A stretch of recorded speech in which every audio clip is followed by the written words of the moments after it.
மாண்புமிகு பேரவைத் தலைவர் அவர்களே, தங்களுக்கு வணக்கம்.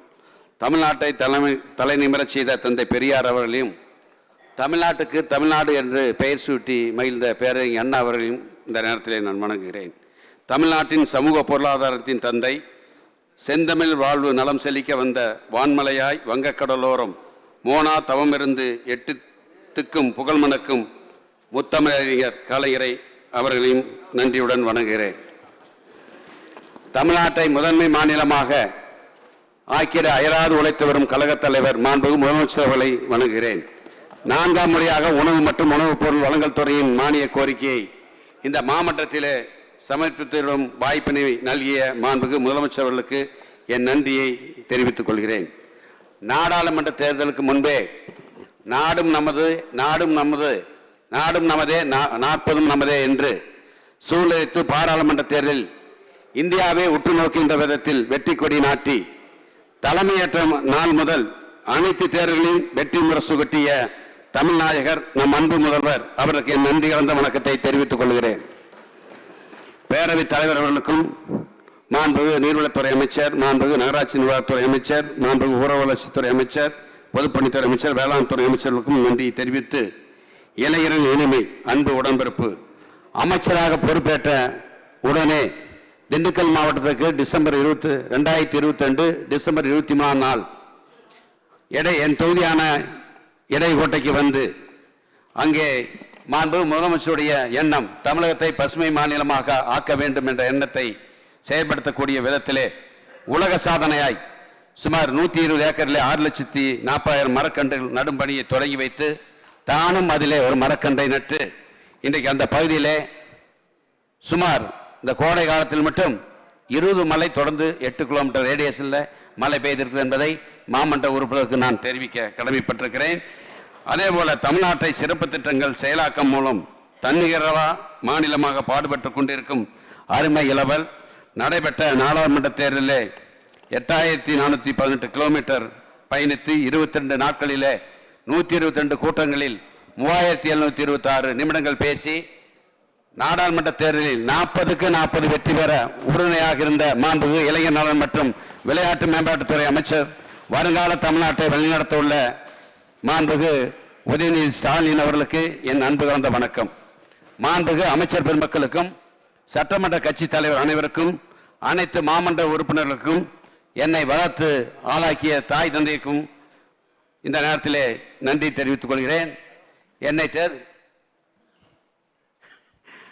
1996 முதல் 6 முறை ஒட்டத்தரம் தொகுதியிலே தொடர்ந்து என்னை சட்டமன்ற உறுப்பினராக உருவாக்கி இருக்கின்ற அந்த தொகுதி மக்களுக்கு எனது மனமார்ந்த நன்றி.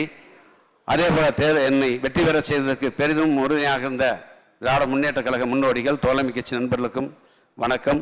ஊரக வளர்ச்சித்துறை அமைச்சர், என்னுடைய சார்பாக திண்டுக்கல் மாவட்ட மக்கள் அனைவருக்கும் இந்த நேரத்திலே நான் நன்றி தெரிவிக்க கடமைப்பட்டிருக்கிறேன். மாண்புமிகு முதலமைச்சர் அவர்கள் இந்த ஆண்டு உணவுத்துறைக்கு சுமார் 10,500 கோடி ரூபாய் மானியமாக வழங்கியிருக்கிறார்கள். அவர்களுக்கும் மாண்புமிகு நிதித்துறை அமைச்சர்களுக்கும் எனது நன்றியை தெரிவித்துக் கொள்கிறேன். நெல்லுக்கான மாநில அரசினுடைய ஊக்கத்தொகை மாண்புமிகு முதலமைச்சருடைய அரசு பொறுப்பேற்று இந்த 3 ஆண்டு காலத்திலே 3 முறை உயர்த்தப்பட்டிருக்கிறது. மாண்புமிகு முதலமைச்சர் அவர்கள் மே 7ஆம் தேதி பொறுப்பேற்ற பின்பு அந்த ஆண்டு 2021 1/10/2021 முதல் கடந்த 10 ஆண்டுகளாக நெல்லுக்கான ஊக்கத்தொகை உயர்த்த வழங்கப்படவில்லை. மாண்புமிகு முதலமைச்சர் அவர்கள் சன்ன ரகத்துக்கு 70 ரூபாய் இருந்ததை 100 ரூபாயாகவும், பொது ரகத்துக்கு 50 ரூபாய் இருந்ததை 75 ரூபாயாகவும் உயர்த்தி 1/10/2021 முதல் அந்த ஊக்கத்தொகையை வழங்கினார்கள். கடந்த 2023 அந்த சன்ன ரகத்துக்கான ஊக்கத்தொகை 100லிருந்து 107 ரூபாயும், பொது ரகத்துக்கு 75 ரூபாயிலிருந்து 82 ரூபாயும் உயர்த்தி வழங்கினார்கள். நேற்றைக்கு மாண்புமிகு முதலமைச்சர் தலைமையிலே மாண்புமிகு வேளாண் உழவு நலத்துறை அமைச்சர், நானும் மற்ற தலைமைச் செயலாளர், எங்கள் துறையின் அதிகாரிகள் எல்லாம் கலந்து கொண்ட கூட்டத்திலே அவர் நெல்லுக்கான ஊக்கத்தொகை அறிவித்தார்கள். அதாவது வருகின்ற செப்டம்பர் 1ஆம் தேதி முதல் சன்ன ரகத்துக்கு 107 என்பதை 130 உயர்த்தி, பொது ரகத்துக்கு 82 என்பதை 105 உயர்த்தி இந்த ஆண்டு வருகின்ற செப்டம்பர் 1 முதல் இன்றைக்கு ஒரு குவிண்டாலுக்கு நெல் 2,450 ரூபாய்க்கு வழங்கப்படும் என்று அறிவித்திருக்கார்கள். அடுத்த ஆண்டு திராவிட முன்னேற்ற கழகத்தின் தேர்தல் அறிக்கை, நாங்கள் ஆட்சிக்கு வந்தால் குவிண்டாலுக்கு 2500 ரூபாய் வழங்குவோம் என்று சொன்னோம். அந்த வாக்குறுதியை நேற்றைக்கு முதலமைச்சர்கள் உறுதிப்படுத்தியிருக்கிறார். அடுத்த ஆண்டு 2500 ரூபாய் வழங்கப்படும் என்று சொல்லியிருக்கிறார். ஆட்சி எங்களுக்கு இன்னும் 22 மாதம் இருக்கிறது. கண்டிப்பாக இந்த 2500 ரூபாய்க்கு மேலே செல்லும் என்பதை இந்த நேரத்திலே நான் தெரிவிக்க கடமைப்பட்டிருக்கிறேன். இந்த 3 ஆண்டு காலத்திலே நெல்லுக்கான ஊக்கத்தொகை சுமார் 1200 கோடி ரூபாய் தமிழக அரசு வழங்கியிருக்கிறது என்பதை இந்த நேரத்தில் தெரிவித்து, வேலைவாய்ப்பு பருவகால பணியாளர்கள் 591 பேர் இன்றைக்கு நிரந்தரமாக்கப்பட்டுள்ளார்கள். பணியின் போது இறந்த ஊழியர்களின் வாரிசுகள் 233 பேர்களுக்கு கருணை அடிப்படையில் பணி ஆணை வழங்கப்பட்டுள்ளது. 3467 பேர் பருவகால பட்டியலெடுத்தர், உதவுவர், காவலர் என்ற பணிக்கு நியமிக்கப்பட்டுள்ளார். ஆக மொத்தம் 4297 பேருக்கு வேலை வாய்ப்பு அளிக்கப்பட்டது. சுமை தூக்கும் தொழிலாளர்களுக்கு 40 கிலோ மூட்டை எடை கொண்ட மூட்டையை தூக்கும் கூலி செய்கின்ற வேலையாட்களுக்கு கடந்த காலத்திலே ₹3.25 தான் இருந்துச்சு. மாண்பு முதலமைச்சர்கள் தஞ்சையிலே நடைபெற்ற விழாவிலே அதை மூட்டைக்கு கூலிக்கு 10 ரூபாய் வைத்து கொடுத்தார். பருவகால பட்டியல் எழுத்தர், உதவருக்கு தினப்படியாக 120 ரூபாய், காவலருக்கு தினந்தோறும் 100 ரூபாய் இன்றைக்கு அந்த தினப்படியை வழங்கி ஆண்டுக்கு 83 கோடி ரூபாய் கூடுதல் செலவானாலும் பரவாயில்லை, அதை இந்த அரசு வழங்கும் என்று அந்த தொழிலாளருக்கு உதவி செய்தவர் மாண்பு முதலமைச்சர்கள் என்ற இந்த நேரத்தில் தெரிவித்துக் கொள்கிறேன். இங்கே பேசிய மாமன்ற உறுப்பினர்லாம் குடும்ப அட்டை வேண்டும், பல ஆண்டுகளாக பல மாதங்களாக விண்ணப்பித்தும் எங்களுக்கு குடும்ப அட்டை கிடைக்கவில்லை என்று சொன்னார்கள். திராவிட முன்னேற்ற கழக அரசு தேர்தல் வாக்குறுதியாக நாங்கள் ஆட்சிக்கு வந்தால் குடும்ப அட்டை வேண்டி விண்ணப்பித்தால் 15 நாளில் குடும்ப அட்டை வழங்கப்படும் என்று சொன்னோம். அதன்படி மாண்பு முதலமைச்சர்கள் தலைமையிலான கழக அரசு ஆட்சி பொறுப்பேற்ற முதல் தற்போது வரை 5,79,393 குடும்ப அட்டைகள் வழங்கப்பட்டுள்ளன. இத்தற்சமயம் பெறப்பட்ட 2,92,443 விண்ணப்பங்களில் 9,784 விண்ணப்பங்கள் ஏற்கப்பட்டு ஆதாரங்களுடன் சரிபார்க்கப்பட்டு குடும்ப அட்டைகள் அச்சிடும் நிலையில் உள்ளன.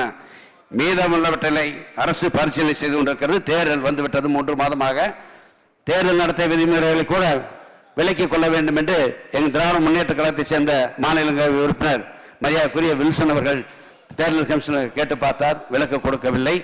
எனவே அதனால் குடும்ப அட்டை வழங்குவதற்கு காலதாமதமாகிவிட்டது. எனவே தகுதியுள்ள அத்தனை நபர்களுக்கும் அந்த குடும்ப அட்டை வழங்குவதற்கு அரசு உரிய நடவடிக்கை எடுக்கப்படும் என்பதை இந்த நேரத்தில் தெரிவிச்சுக்கிறேன். மாண்பு ராஜேஷ்குமார் அடிக்கடி சொல்வார், முன்னுரிமையற்ற குடும்ப அட்டைகளை முன்னுரிமையுள்ள குடும்பங்களாக மாற்ற வேண்டும் என்று. முன்னுரிமையற்ற குடும்ப அட்டைகளிலிருந்து 5,05,045 குடும்ப அட்டைகள் முன்னுரிமையுள்ள குடும்ப அட்டைகளாக மாற்றப்பட்டுள்ளன. இதனால் இன்றைக்கு 48,96,394 பேர் பயன்பெற்றுள்ளனர். அதே மாதிரி மாண்பு உறுப்பினர் ஒரு கோரிக்கை வச்சிருக்கார். அதாவது தேசிய உணவு பாதுகாப்பு சட்டம் 2013 படி தமிழ்நாட்டுக்கு ஒதுக்கப்பட்டுள்ள முன்னுரிமை குடும்ப அட்டை பயனாளிகளின் எண்ணிக்கை 3,64,65,360 ஆகும். முன்னுரிமை குடும்ப அட்டையிலிருந்து இறப்பு, புலம்பெயர்வு, குடும்ப அட்டைதாரன் தற்போதைய பொருளாதார நிலை உயர்வு ஆகியவற்றால் ஏற்படும் எண்ணிக்கையின் அடிப்படையில் முன்னுரிமையற்ற குடும்ப அட்டைகளாக PHS வகை மாற்றம் செய்யப்பட்டு வருகின்றன. அதன் அடிப்படையில் மே 21 முதல் மே 24 வரை தகுதியுடைய 5,05,045 முன்னுரிமையற்ற குடும்ப அட்டைகள் முன்னுரிமை குடும்ப அட்டைகளாக மாற்றம் செய்யப்பட்டிருக்கிறது. அந்தியோதய அன்ன யோஜனா குடும்ப அட்டைகளாக மாற்றப்பட்டு 48,96,394 பயனாளிகள் பயன்பெறும் வகையில் பொது விநியோக திட்ட தரவு தொகுப்பில் வகை மாற்றம் செல்லுது. மாண்பு உறுப்பினர் காலையில் சொன்னார். எனவே இது கலெக்டர் ஆஃபீஸ்லேயே அந்த டிஸ்ட்ரிக்ட் சப்ளை ஆஃபீஸர் அதிகாரத்தை கொடுத்துட்டீங்கன்னா இங்கே கமிஷனர் ஆஃபீஸுக்கு வர வேண்டிய அவசியம் இல்லை என்று கோரிக்கை வச்சார். எப்போதும் ஆர்வமாக கேட்டுக்கொண்டே இருப்பார். அவர் கன்னியாகுமரி மாவட்டத்தில் மட்டும் 21,099 அட்டைகள் முன்னுரிமை அட்டைகளாக மாற்றப்பட்டுள்ளன. தற்போது 582 மனுக்கள் மட்டும் பரிசீலனை உள்ளது. மாநில அளவில் தரவு தொகுப்புகள் பராமரிக்கப்படுவதால் மாவட்ட ஆட்சித்தலைவரிடமோ அல்லது மாவட்ட வழங்கல் அலுவலரிடமோ அட்டையை மாற்றும் அதிகாரம் வழங்குவதால் ஏற்படும் சாதக பாதங்களை ஆராய்ந்து உரிய நடவடிக்கை எடுக்கப்படும் என்பதை மாண்பு உறுப்பினர்களுக்கு நான் தெரிவிக்க கடமைப்பட்டேன். அதே மாதிரி ரேஷன் அட்டை தொலைஞ்சிச்சுன்னு வச்சுங்க, நகலட்ட பிரிவில் நம்ம பெரிய சிரமம், தாலுகா ஆஃபீஸ் போகணும், அதே மாதிரி போய் வட்டவளை பார்த்து மனு கொடுக்கணும். அந்த செலவு அதிகமாக 2 முறை 3 முறை அந்த அட்டை பெறுவதற்கு செல்ல வேண்டும். அதை தவிர்க்கும் வண்ணமாக மாண்புமிகு முதலமைச்சர்களுடைய அரசு பொறுப்பேற்ற வந்து இணைய வழியிலே ஆன்லைன் மூலமாக பணம் 50 ரூபாய் செலுத்தினா அந்த நகல் அட்டை தபால் துறை மூலமாக வருவதற்கு ஏற்பாடு செய்யப்பட்டு அதை மாண்புமிகு இளைஞர் நலன் விளையாட்டுத்துறை அமைச்சர் மரியாதைக்குரிய அன்பு சகோதரர்களால் தொடங்கி வைக்கப்பட்டது. இதுவரை 4,54,635 நகல் குடும்ப அட்டைகள் அஞ்சல் வழியில் வழங்கப்பட்டுள்ளன என்பதை இந்த நேரத்தில் தெரிவித்துக் கொள்கிறேன். புதுப்பொலிவோடு இன்றைக்கு நியாய விலைக்கடைகள் இருக்க வேண்டும் என்று மாண்புமிகு முதலமைச்சர்கள் எங்களை கூப்பிட்டு அறிவுரை கூறினார். தமிழ்நாட்டில் நியாய விலைக்கடைகளின் தோற்றத்தில் அழகாகவும் உட்கட்டமைப்பில் வசதியாகவும் விளங்க வேண்டும் என்று மாண்புமிகு முதலமைச்சர்கள் ஆணையிட்டார். அதன்படி 6,839 கடைகள் மேம்படுத்தப்பட்டுள்ளன. 9,356 கடைகள் ISO 9,100 தர சான்றிலும் 20,050 கடைகள் ISO 28,000 தர சான்றிலும் பெற்றுள்ளன. சிறந்த விற்பனையாளர்கள் மற்றும் இடையாளர்களுக்கு பரிசு மற்றும் சான்றிதழ் இந்த கழக அரசு பொறுப்பேற்றவுடன் வழங்கப்பட்டு வருகிறது. பொது விநியோக திட்டத்தில் முதுகெலும்பாய் இருக்கும் நியாய விலை கடையின் விற்பனையாளர்கள் மற்றும் இடையாளர்களின் பணியை ஊக்குவிக்கும் வண்ணம் மாநில மற்றும் மாவட்ட அளவில் சிறந்த விற்பனையாளர்கள் மற்றும் இடையாளர்களுக்கு ஆண்டுதோறும் மொத்த ரொக்க பரிசாக 6,25,000 ரூபாய் சான்றிதழும் வழங்கப்பட்டு வருகின்றன. 1000 ரேஷன் கடை பிரிக்கும் சொல்லி நிறைய பேர் கோரிக்கை வச்சாங்க. மாண்பு உறுப்பினர் சீனிவாசன், மாண்பு உறுப்பினர் அசோகன், பேரவைத் தலைவர் என்று கோரிக்கை வச்சாங்க. 1000 குடும்ப அட்டைக்கு மேலுள்ள நகரப்பகுதியிலும் 800 குடும்ப அட்டைக்கு மேலுள்ள ஊரக பகுதியிலும் நியாய விலை கடைகளை படிப்படியாக பிரித்து புதிய கடைகளை திறந்து வருகிறோம். மே 21 முதல் 31/5/2024 வரை இதுவரை 699 முழு நேர நியாய விலை கடைகளும் 1310 பகுதி நேர நியாய விலை கடைகளும் மொத்தம் 2009 நியாய விலை கடைகள் புதிதாக திறக்கப்பட்டிருக்கிறது. மாண்பு உறுப்பினர்கள், நான் ஏற்கனவே சொன்னபடி எங்கெங்கெல்லாம் நியாய விலை கடை பிரிக்க வேண்டும் என்று அங்கிருக்கின்ற மாவட்ட ஆட்சித்தலைவர், கூட்டுறவு சங்கத்தின் இணைப்பதிவாளர், மாவட்ட வழங்கல் அலுவலகத்திலே மனுக்கள் கொடுங்கள். அது அதுக்கு காலதாமதம் ஏற்பட்டால் என்னையோ என்னுடைய செயலாளர் அல்லது ஆணையரகத்திலே கொடுங்கள். அந்த கடையெல்லாம் பிரித்து தருவதற்கு மாண்புமிகு முதலமைச்சருடைய அரசு நடவடிக்கை எடுக்கப்படும் என்பதை இந்த நேரத்திலே தெரிவித்து, நியாய விலை கடைக்கு சொந்த கட்டணம் சொன்னீங்க. இப்போ அவர் சொன்னார், மாண்புமிகு உறுப்பினர் சிவகாசி, சட்டமன்ற உறுப்பினர் அசோகன், அதாவது நாங்கள் 3 கடை கட்டியிருக்கிறோம், நகரத்தில் திறக்காமல் 3 வருஷம் இருக்குன்னு சொன்னார். எனவே இது சம்பந்தமாக நகராட்சி துறை சேர்ந்த அதிகாரிகளும் எங்கள் துறை அதிகாரிகளும் கலந்து பேசி அப்படிப்பட்ட தமிழ்நாட்டில் இப்போ எந்தெந்த கடைகள் கட்டி திறக்கப்படாமல் இருக்கிறதோ அதையெல்லாம் திறப்பதற்கு உரிய நடவடிக்கை எடுக்கப்படும் என்பதை இந்த நேரத்தில் நான் தெரிவிச்சுக்கிறேன். 31/5/2024 அன்றைய நிலவரப்படி 36,954 நியாய விலை கடைகள் செயல்பட்டு வருகின்றன. இவற்றில் 19,872 நியாய விலை கடைகள் சொந்த கட்டிடத்திலும் 9,285 நியாய விலை கடைகள் வாடகையில்லா கட்டிடத்திலும் 7,797 நியாய விலை கடைகள் வாடகை கட்டத்திலும் செயல்பட்டு வருகின்றன. இந்நிலையில் வாடகை கட்டத்தில் செயல்படும் நியாய விலை கடைகள் சட்டமன்ற உறுப்பினர் நிதி, பாராளுமன்ற உறுப்பினர் தொகுதி வளர்ச்சியிலிருந்தும் மற்ற இதர திட்ட நிதியின் மூலமாக சொந்த கட்டணம் கட்ட நடவடிக்கை மேற்கொள்ளப்பட்டு வருகிறது. 2021 முதல் மே 24 வரை நிதி ஒதுக்கீடு செய்யப்பட்டு 3,191 கடைகளுக்கு சொந்த கட்டணம் கட்டப்பட்டிருக்கிறது என்பதை இந்த நேரத்தில் அவைக்கு நான் தெரிவிக்க கடமைப்பட்டிருக்கிறேன். எங்க தொகுதியில கிளைக்கடை தரதுக்கெல்லாம் 7 லட்சம் ரூபாய்க்கு உடனே புது கடை MLA ஃபண்ட்ல இருந்தே கட்டியிருந்தோம். இப்ப 45க்கும் கட்டியாச்சு. ஊரகத்துறை அமைச்சர் ஊருக்கு கொடுத்துருக்காங்க 500 கடை, அதெல்லாம் ஃபுல் டைம் கட்டணம் தான் கொடுத்துருக்காங்க. மாண்பு பேரவைத் தலைவருக்கு ஊரகத்துறை அமைச்சர் 500 கடை கொடுத்துருக்காங்க. அது ஃபுல் டைம் ஸ்டாஃப் தான் கட்டணம் சொல்லி கொடுத்துருக்காங்க. பார்ட் டைம்ல MLA ஃபண்ட்ல, MP ஃபண்ட்ல, மற்ற யூனியன்ல ஜெனரல் ஃபண்டு அது பண்ண முடியாது. மாநகராட்சியில் ஊரக வளர்ச்சி செய்ய முடியாது. நீங்க MLA ஃபண்ட் தான் கொடுக்கணும். இல்லாட்டி ஏதாச்சும் CSR ஃபண்ட், சமூக CSR ஃபண்ட்ல ஏதாச்சும் வாங்கி கட்டினீங்கன்னா பரவாயில்ல. மதுரையில் பெரிய மினிஸ்டர் இருக்கார், மாண்புமிகு மூர்த்தி இருக்காரு, வணிக வரி பத்திரப்பத்துறை அமைச்சர், அப்படி சொல்லி யாராச்சும் பெரிய தொழிலதிபரை பிடிச்சி CSR ஃபண்ட் வாங்கி நிறைய கட்டடம் கட்டுங்க. மதுரை பூரா, மாநகர் பூரா அங்கீகரிக்கும் பிரதிநிதி வாயிலாக இன்றியமையா பொருட்கள் வசதி. இங்கே மாண்பு உறுப்பினர் சீனிவாசன் அவர்களும் அசோகனும் சொன்னாங்க, மாற்றுத்திறனாளிகள், வயது முதிர்ந்தவர்கள், மருத்துவமனையிலே சிகிச்சை பெறவெல்லாம் ரேஷன் கார்டு கடையில் பொருள் பெற முடியல, வீட்டுக்கே பொருள் கொடுக்காம சொன்னீங்க. அதுக்கு நான் பதில் சொன்னேன். இருந்தாலும் நியாய விலை கடைக்கு நேரடியாக சென்று பொருட்களை பெற இயலாத மூத்த குடிமக்கள் மாற்றுத்திறனாளிகள் மற்றும் உடல் நலம் குன்றியவர்களுக்கு தங்களுக்கு இன்றியமையா பொருட்களை பெறுவதற்காக நீங்க யாராவது அவர்கள் ஒரு பிரதிநிதியை நியமனம் செய்து பெற்றுக்கொள்ளும் வசதி நடைமுறைப்படுத்தப்பட்டுள்ளது. 31/5/2024 வரை 3,05,437 குடும்ப அட்டைதாரர்களுக்கு அங்கீகார சான்று வழங்கப்பட்டு 2,76,733 குடும்ப அட்டைதாரர்கள் தொடர்ந்து தங்களால் அங்கீகரிக்கப்பட்ட பிரதிநிதி மூலமாக இன்றைக்கு இந்தியமய பொருட்களை நியாய விலைக் கடையிலே பெற்று பயனடைந்து வருகிறார்கள் என்பதை இந்த நேரத்தில் தெரிவிச்சுக்கிறேன். அதே மாதிரி ரேஷன் கடைக்கு போகிறோம். இப்போ என்னன்னா பயோமெட்ரிக் கண்டிப்பாக இருக்கும்னு சொல்லி ஒன்றிய அரசு சொல்லிடுச்சு. கைரேகை பஞ்சாத்த பொருள் கிடைக்கும். ஆனால் சில நேரங்களில் வயல்வெளிக்கு செல்பவர்கள் ரேகை அழிஞ்சவர்களாக ரேஷன் கடைக்கு போனால் பயோமெட்ரிக் வேலை செய்வதில்லை. சென்ற ஆண்டே மாண்புமிகு முதலமைச்சருடைய கலந்து இனிமேல் பயோமெட்ரிக்கும் இருக்க வேண்டும், கண் கருவிழி ஐரைஸ் என்ற முறையை நடைமுறைப்படுத்த வேண்டும் என்று சொன்னோம். அதற்காக மாண்புமிகு முதலமைச்சர்கள் நிதி ஒதுக்கி இன்றைக்கு சில அதே மாதிரி இன்றைக்கு கண் கருவிலியே எப்படி எடுப்பீங்க? அது எவ்வளவு யார் எடுப்பா? அவங்களுக்கு எளிமையா இருக்கணும். கிராமப்புறத்தில் நிறைய வேலை செய்வாங்க, மண்வெட்டி எல்லாம் வச்சு வேலை செய்து ரேகே இல்லை ஒருத்தருக்கும். அதுக்கு தான் ஐரிஸ் கொடுத்துட்டோம். அதை யார் எடுப்பா, எப்படி எடுப்பாங்கிறதையும் தெளிவுபடுத்துங்க, கொஞ்சம் எளிமைப்படுத்துங்க. கைவிரல் ரேகை பதிவு முறை மூலம் பொருள் வழங்கும் நடைமுறை தற்போது உள்ளது. அதில் சில இடங்களில் கைவிரல் ரேகை பதிவு சரியாக வராததால் பொருள் பெறுவதில் தாமதமும் சிரமமும் ஏற்படுவதாக அறிந்து இன்னைக்கு மாண்பு உறுப்பினர்கள் தெரிவித்ததை தொடர்ந்து கண் கருவி சரிபார்ப்பு முறை அறிமுகப்படுத்தப்படும் என்று முதலமைச்சருடைய கேட்டு அதை இந்த அவையிலே நான் கூறியிருந்தேன். கண் கருவி சரிபார்ப்பு முறையை பொதுமக்கள் பொது விநியோக திட்ட பொருள் பெறும் வகையில் சென்னை சேப்பாக்கத்தில் மாண்புமிகு இளைஞர் நலன் மற்றும் விளையாட்டு மேம்பாட்டுத்துறை அமைச்சர் மாண்புமிகு திரு உதயநிதி ஸ்டாலின் அவர்கள் தொடங்கி வைத்தார்கள். இப்போது தற்போது தமிழ்நாட்டிலே 9,182 கடைகளில் இந்த முறை செயல்படுத்தப்பட்டு வருகிறது. விரைவில் அனைத்து கடையிலும் கண் கருவி சரிபார்ப்பு முறை செயல்படுத்தப்படும். மாண்புமிகு பேரவைத் தலைவருக்கு ஏதாவது சந்தேகம் என்றால் எங்களுடைய அதிகாரிகளை ஒரு சந்தேகம் இல்லை.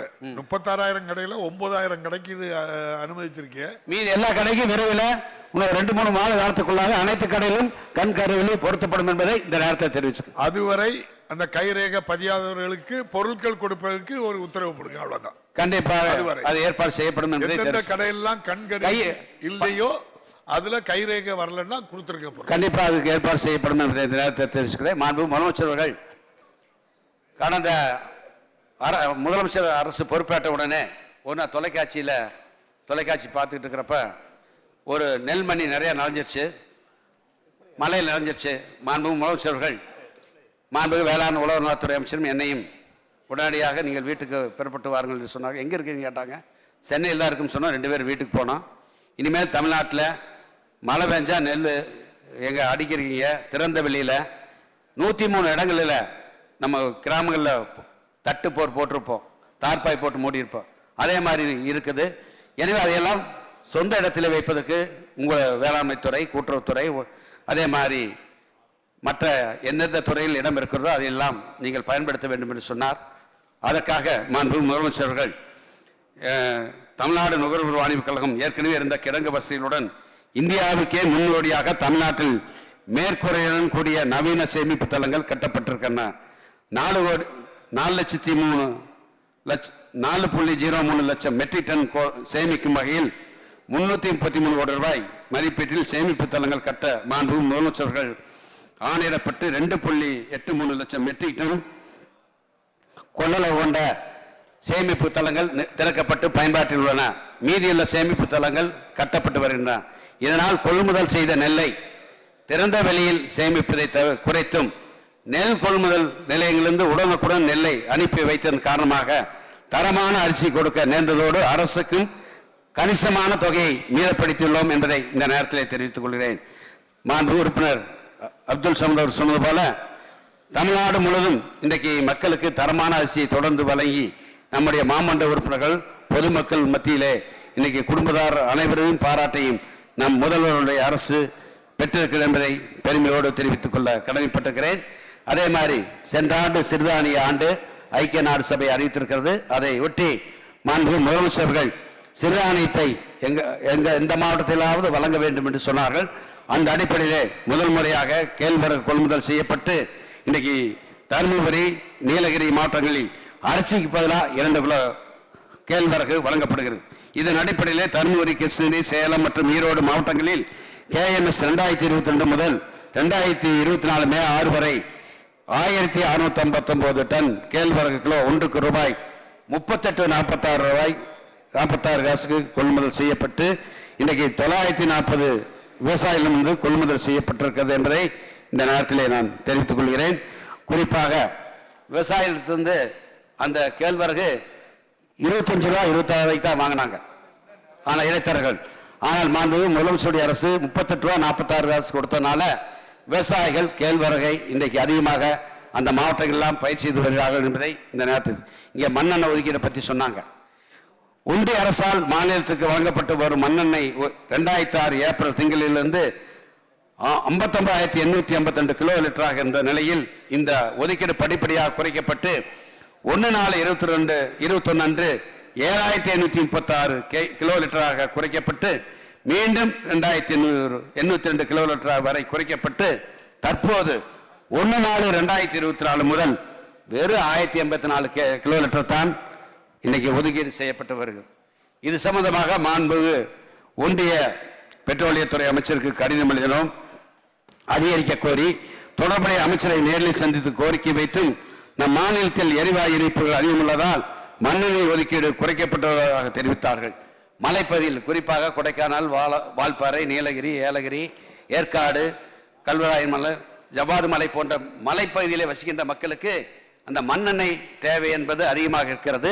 ஆனால் ஒன்றிய அரசு 8,000 கேயலாக இருந்ததை இன்னைக்கு 1000 கேயலாக 3 வருடத்திலே குறைத்திருக்கார்கள். எனவே இன்னைக்கு நாம் பலமுறை போராடி பார்த்து விட்டோம். மாண்பு உறுப்பினர்லாம் மண்ணெண்ணெய் ஒதுக்கீடு குறைவாக இருக்குது என்று சொன்னார்கள். ஒன்றிய அரசிடம் பல முறை வலியுறுத்தியும் இன்னும் அவர்கள் அதுக்கு செவிசாய்க்கவில்லை. எனவே கண்டிப்பாக மாண்பு முதலமைச்சர் கலந்து ஆலோசித்து அதற்கான நடவடிக்கைகளை இந்த அரசு எடுக்கும் என்பதை இந்த நேரத்தை தெரிவித்துக் கொள்கிறேன். அதே மாதிரி ஏற்கனவே கட்டப்பட்ட தமிழ்நாடு சேமிப்பு கடன் நிறுவனங்கள் அதில் காம்பவுண்ட்ஸ் இல்லை, தரை மோசமாக இருக்குது. அதே மாதிரி அங்கே வேலை பார்க்கின்ற தொழிலாளர்களாக தங்குமிடம், கழிப்பிட வசதி எந்த வசதியும் இல்லாமல் வந்து அதை சீர் செய்வதற்காக மாண்பு முதலமைச்சர்கள் இன்றைக்கு 90 கோடி ரூபாய் நிதி கொடுத்து அந்த பணியெல்லாம் புனரமைக்கின்ற பணி நடைபெற்று வருகிறது. அதே மாதிரி நேரடி கொள்முதல் நிலையங்கள் தமிழ்நாட்டிலே 4000 நேரடி கொள்முதல் நிலையங்கள் செயல்பட்டு வருகின்றன. அதில் 230 இடங்களில் மட்டும்தான் இன்னைக்கு 625 நேரடி நெல் கொள்முதல்கள் மட்டும்தான் நிரந்தர கட்டணங்கள் இருக்கிறது. ஆனால் மற்ற இடங்களில் வாடகை அடிப்படையிலும் தற்காலிக கீற்று கொட்டையை மற்றும் திறந்தவெளி நிலங்களில் நெல் கொள்முதல் செய்யப்படுகிறது. இதனால் ஏற்படும் பாதிப்புகளை தவிர்க்கும் வகையில் நெல் சாகுபடி அதிகமுள்ள இடங்களில் எல்லாம் நிரந்தர நேரடி கொள்முதல் நிலையங்களை அரசு படிப்படியாக நிறுவி வருகிறது. 100 கோடி ரூபாய் திட்ட மதிப்பில் 230 நேரடி நெல் கொள்முதல் நிலையங்கள் கட்டப்படும் என்று அறிவிக்கப்பட்டு இதுவரை 77 கொள்முதல் நிலையங்கள் கட்டி முடிக்கப்பட்டுள்ளன. 153 நேரடி கொள்முதல் நிலையங்கள் கட்டுமான பணியில் இன்றைக்கு பல்வேறு நிலையில் உள்ளன என்பதை இந்த நேரத்தில் தெரிவிச்சுக்கிறேன். அதே மாதிரி உள்ளவர் உதவி மையம் அறுவடை செய்த நெல்லை நேரடி கொள்முதல் நிலையங்களில் விற்பனை செய்வது மற்றும் இது தொடர்பான தகவலை பெறுவதில் உழவர் பெருமக்களுக்கு இருக்கும் சந்தேகங்களை தீர்ப்பதற்காக உழவர் உதவி மையம் என்னும் தொலைபேசியை இன்னைக்கு வழங்கப்பட்டுள்ளது. தமிழ்நாடு நுகர்வோர் வாணிப கழக தலைமை அலுவலகத்தில் இயங்கும் உழவர் உதவி மையத்தின் கட்டணமில்லா தொலைபேசி எண் 1800-599-3540 6 இணைப்புகள் மூலம் விவசாயிகள் நெல் விற்பனை தொடர்பான ஆலோசனை விளக்கம் கேட்பதுடன் புகார்களும் அளிக்க முடியும். இந்த சேவை தொடங்கப்பட்ட காலத்திலிருந்து 21/10/2021 முதல் தற்போது வரை 12,925 அழைப்புகள் பெறப்பட்டு தொடர்புடைய மண்டல அலுவலர்கள் மூலம் உழவர்கள் விரும்பிய சேவைகள் வழங்கப்பட்டுள்ளன. அதே மாதிரி விவசாயிகளுக்கு இந்த 3 ஆண்டு காலத்தில் வழங்கப்பட்ட தொகை 7/5/2021 முதல் 26/6/2006 நேற்று வரை 22,97,343 விவசாயிகளிடமிருந்து 1,31,90,778 மெட்ரிக் டன் நெல் கொள்முதல் செய்யப்பட்டு 28,245 கோடி ரூபாய் வழங்கப்பட்டது. அதே மாதிரி அரவை ஆலைகள் கடந்த ஆட்சியிலே 376 அரவை ஆலை தான் நினைச்சு அரைக்கின்ற திறன் சுமார் 5,500,000 மெட்ரிக் டன். மாண்புமிகு முதலமைச்சருடைய அரசு பொறுப்பேற்ற பின்பு இன்றைக்கு அந்த அறவை ஆலைகளின் எண்ணிக்கை 633 உயர்த்தி அரைக்கும் திறனை 11,50,000 மெட்ரிக் டன் மாதந்தோறும் அரைத்து இன்றைக்கு கலசாற்றல் என்ற இயந்திரம் ஒவ்வொரு மில்லிலும் 50 லட்சம் ரூபாய் செலவு செஞ்சு கலசாற்றல் பொருத்தினால்தான் அந்த மில்லுகளுக்கு அறவை ஆலைகளுக்கு நெல் வழங்கப்படும் என்று அறிவுரை கூறினோம். அதன் அடிப்படையிலே 639 அரிசி ஆலையிலும் 50 லட்சம் ரூபாய் செலவு செய்து ஒவ்வொருவரும் கலசாற்றல் பொருத்தியிருக்கார்கள்.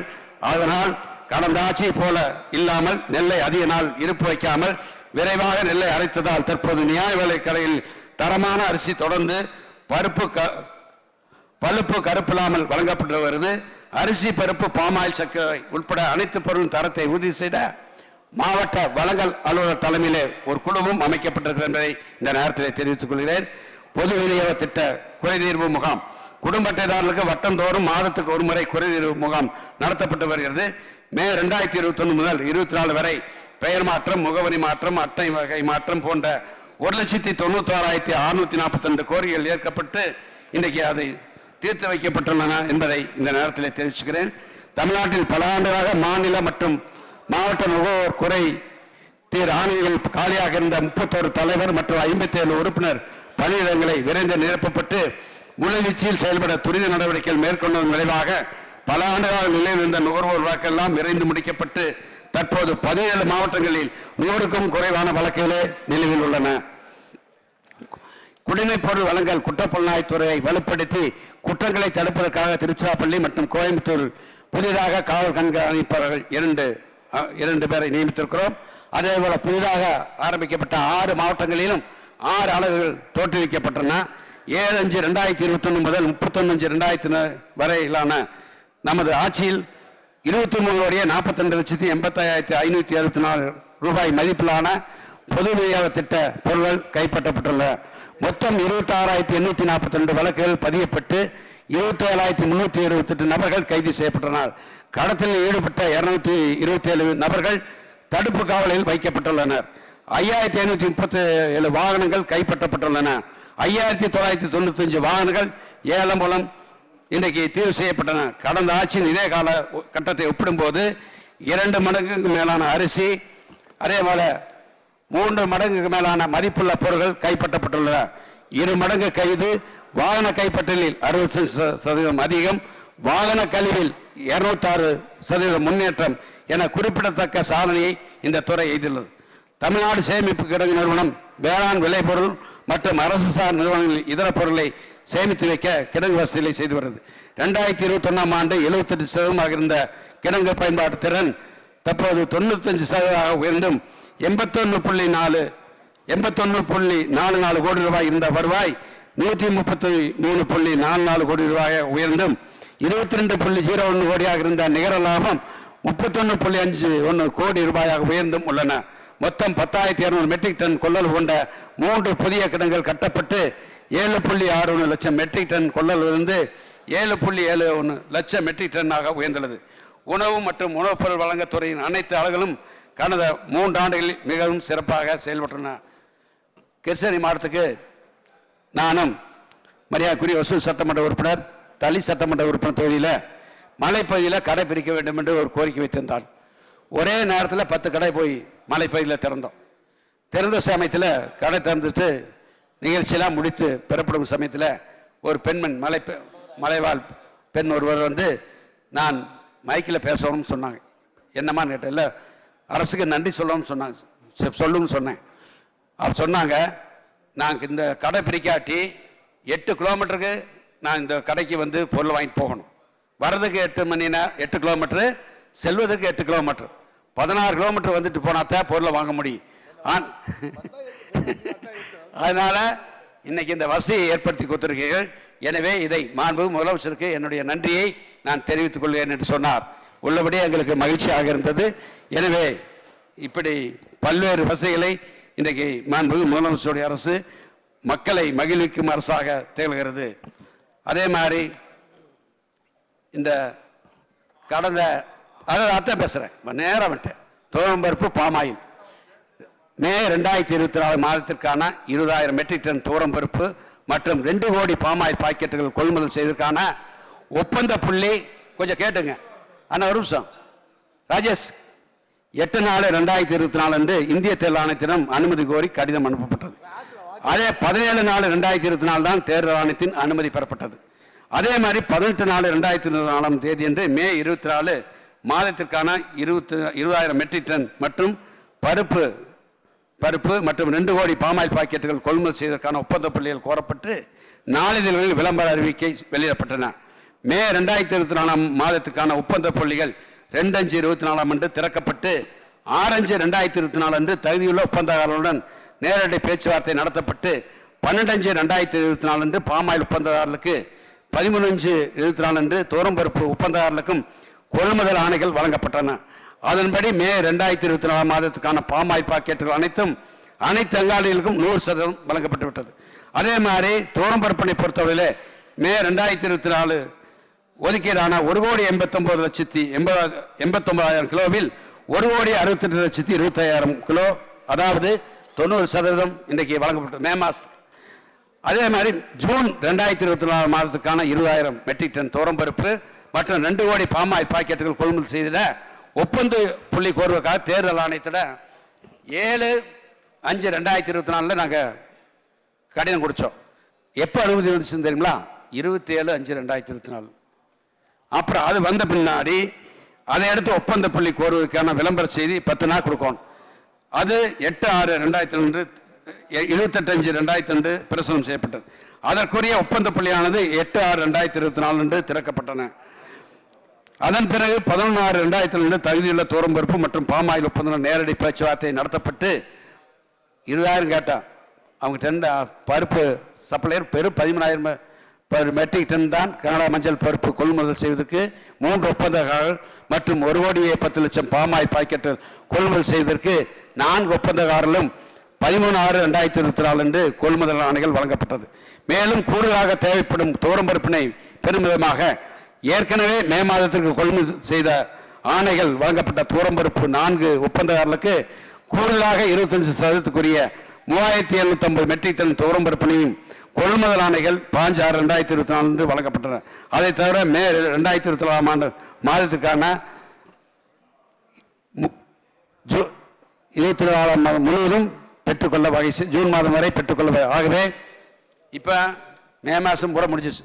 ஜூன் மாதம் இன்னும் 3 நாள் தரு, அதுக்குள்ள நம்ம அந்த பொருளை கொடுக்க முடியாது.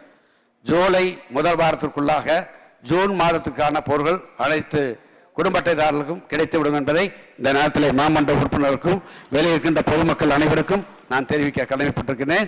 ஆகவே அனைத்து குடும்ப அட்டைதாரர்களுக்கும் மே ஜூன் மாதத்துக்கான தோரம்பருப்பு மற்றும் பாமாயில் ஒதுக்கீட்டு அளவினை முழுமையாக பெற்றுக்கொள்ளலாம் என்றும் அதற்கு தேவையான அனைத்து ஏற்பாடுகளும் செய்யப்பட்டுள்ளன எனவும் தெரிவித்துக் கொள்கிறேன். எதிர்கட்சியாக இருந்தபோதும் ஆளுங்கட்சியாக வந்தபோதும் தொடர்ந்து வெற்றி மேல் வெற்றி பெற்று வரும் நம் மாண்பு முதலமைச்சரின் தலைமையின் கீழ் உணவு மற்றும் உணவுப் பொருள் வழங்கத் துறை சார்பில் கடந்த 3 ஆண்டுகளில் 56 அறிவிப்புகள் வெளியிடப்பட்டன. அதிலே 34 அறிவிப்புகள் நிறைவேற்றியுள்ளோம். 22 அறிவிப்பு பணிகள் நிறைவேற்றியுள்ளது. இத்துறையின் 3 ஆண்டு சாதனை பட்டியல் தொகுப்பு தனித்தனியே மாண்பு உறுப்பினர் பார்வைக்கு வழங்கப்பட்டது. புதிய அறிவிப்புகள் இன்னைக்கு மொத்தம் 20 அறிவிப்பு இருக்குது. அது 3 அறிவிப்பு மட்டும் நான் படிக்கிறேன். மற்றவற்றை இந்த சபையிலே நான் படித்ததாக கருதி சட்டமன்ற பதிவேட்டிலே அதை பதிவு செய்யுமாறு மாண்பு பேரவைத் தலைவர்களுக்கு கோரிக்கை வைத்து பொது விநியோக திட்டத்திற்கு 41,250 மெட்ரிக் டன் கொள்ளளவில் 29 புதிய வட்ட செயல்முறை குளங்கள் கட்டப்படும். 18,000 மெட்ரிக் டன் கொள்ளளவில் 6 நவீன சேமிப்பு தளங்கள்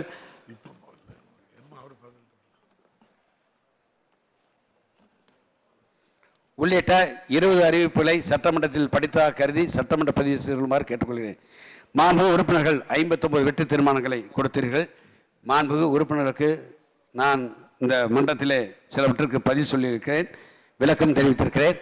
சிலவற்றிற்கு மாண்புமிகு முதலமைச்சருடைய கவனத்திற்கு கொண்டு சென்று அதை நிறைவேற்றுவதற்கு நான் கண்டிப்பாக முயற்சி எடுப்பேன் என்பதை தெரிவித்து மாண்புமிகு உறுப்பினர்கள் கொடுத்திருக்கின்ற வெற்றி தீர்மானங்களை திரும்ப பெற்று மானிய கோரிக்கையை நிறைவேற்றி தருமாறு கேட்டுக்கொண்டு, அதே மாதிரி இந்த துறை நல்ல முறையில் செயல்படுத்த உறுதியாக இருந்த மாண்புமிகு மரியாதைக்குரிய கூட்டுறவு உணவு மற்றும் நுகர்வோர் பாதுகாப்புத்துறையின் அரசு கூடுதல் தலைமை செயலாளர் மருத்துவர் கே கோபால் இந்திய ஆட்சி பணித்துறை அவர்களுக்கும் தமிழ்நாடு சேமிப்பு நிறுவன தலைவர் மரியாதைக்குரிய திரு ரங்கநாதன் சட்டப்பேரவை முன்னாள் உறுப்பினர்களுக்கும் உணவுப் பொருள் வழங்கல் மற்றும் நுகர்வோர் பாதுகாப்புத் துறையின் முதன்மை செயலாளர் ஆணையர் திரு அர்சகாய் மீனா இந்திய ஆட்சி பணித்துறை அவர்களுக்கும் தமிழ்நாடு சேமிப்பு நிர்வாக இயக்குனர் திரு எஸ் பழனிசாமி இந்திய ஆட்சி பணித்துறை அவர்களுக்கும் தமிழ்நாடு நுகர்வோர் வாணிப கழக நிர்வாக இயக்குனர் மரியாதைக்குரிய திரு அண்ணாதுரை இந்திய ஆட்சி பணித்துறை அவர்களுக்கும் குடிமைப் பொருள் வழங்கல் குற்றப்புலனாய்வு காவல்துறை தலைவர் திரு ஜோசி நிர்மல்குமார் இந்திய காவல் பணித்துறை அவர்களுக்கும்